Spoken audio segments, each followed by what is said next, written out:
Hello दोस्तों, स्वागत है हमारे नए वीडियो में। आज के वीडियो में हम लोग एक रोमांटिक ड्रामा मूवी को एक्सप्लेन करने वाले हैं। इस मूवी का नाम है चाइनीज घोस्ट स्टोरी, जिसे 1990 में रिलीज किया गया था। इस मूवी के कहानी में हम लोग 3 बहनों को देखेंगे। इनमें से बड़ी बहन को एक आदमी से प्यार हो जाता है और वो उसके घर में जाकर अपनी हवस मिटाती है। जैसे ही उसकी छोटी बहनों को यह बात पता चलती है, वह भी उस आदमी के पास पहुंच जाती है ताकि वो लोग भी इस आदमी के साथ गपागप कर सके। असल में ये तीनों बहनें चुड़ैल थी, जो कि हवस की भूखी थी। जब इन तीनों बहनों को एक दूसरे के बारे में पता चल होता है, तब यह लोग उस आदमी के साथ क्या करती हैं, यही हमें इस मूवी में देखने को मिलेगा। तो चलिए इस मूवी को शुरू करती है। इस मूवी के शुरुआत में हम लोग एक खूबसूरत लड़की को देखते हैं। वह एक चाय की दुकान में चाय पीने के लिए जाती है। जब वह यहाँ बैठकर चाय पी रही होती है, तभी 2 मवाली उसे छेड़ते हैं। ववाई पहले तो उन्हें इग्नोर करती है, लेकिन जब वह लोग अपनी हद पार कर देते हैं, तब ववाई उन पर हमला कर देती है और उन्हें मार मार कर उनके अंडे फोड़ देती है। इसके बाद वो लोग यहाँ से भाग जाते हैं। ये दोनों लोग अपने बॉस के पास आते हैं। इन दोनों के पिटे हुए चेहरे को देखकर बॉस यह समझ जाता है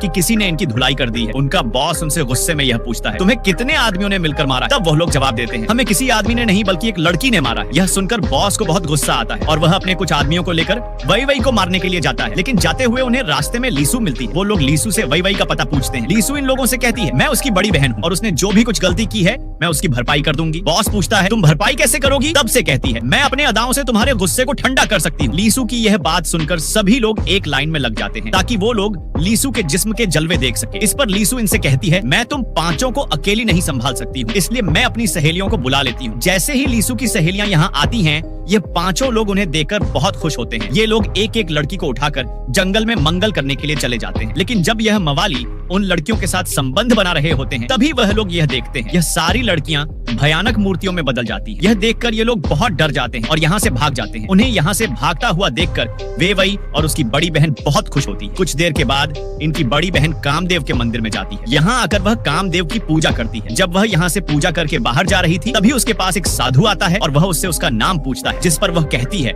वह अजनबियों को अपना नाम नहीं बताती है और वह यहाँ से मुड़कर अपने घर जाने लगती है। वह जंगल के रास्ते से होते हुए अपने घर जा रही थी, तभी वह मंदिर वाला साधु फिर से उसके सामने आ जाता है। साधु उससे कहता है, मैं जानता हूँ तुम कौन हो और अगर तुम इंसान बनना चाहती हो तब तुम्हें अपने शरीर के हवस को अंदर दबा कर रखना होगा। साथ ही साथ वह यह भी कहता है, तुम तीनों बहनों पर बहुत बड़ी मुसीबत आने वाली है। लेकिन वह साधु की बातों पर ज्यादा ध्यान न देकर अपने घर में आ जाती है। घर आकर वह अपनी बहनों को साधु के बारे में बताती है। ये लोग एक दूसरे से बातें कर ही रहे होते हैं, तभी इनकी पड़ोसन मिस वंग यहाँ आती है। वो यहाँ आते ही तीनों बहनों को गालियां देना शुरू कर देती है। असल में वह तीनों बहनों की खूबसूरती से बहुत जलती थी और उसे ऐसा लगता था जैसे ये तीनों बहनें मिस्टर वंग को अपनी खूबसूरती के जाल में फंसा लेंगी, जबकि ऐसा कुछ भी नहीं था। मिसेस वंग जब अपने घर में आती है, तब वह अपने पति से भी झगड़ा करती है और वह तीनों बहनों से अपने पति को दूर रहने के लिए कहती है। इधर हम लोग इन तीनों को देखते हैं। ये लोग अपने देवता के सामने बैठकर ध्यान कर रही होती है, लेकिन ध्यान करते हुए इनके दिमाग में मर्दों का ख्याल आने लगता है और ये लोग अपनी हवस मिटाने के बारे में सोचती है, जिसके कारण ये लोग ध्यान नहीं लगा पाती है। असल में ये तीनों बहनें चुड़ैल थी और ये लोग कई सालों से इंसान बनने के लिए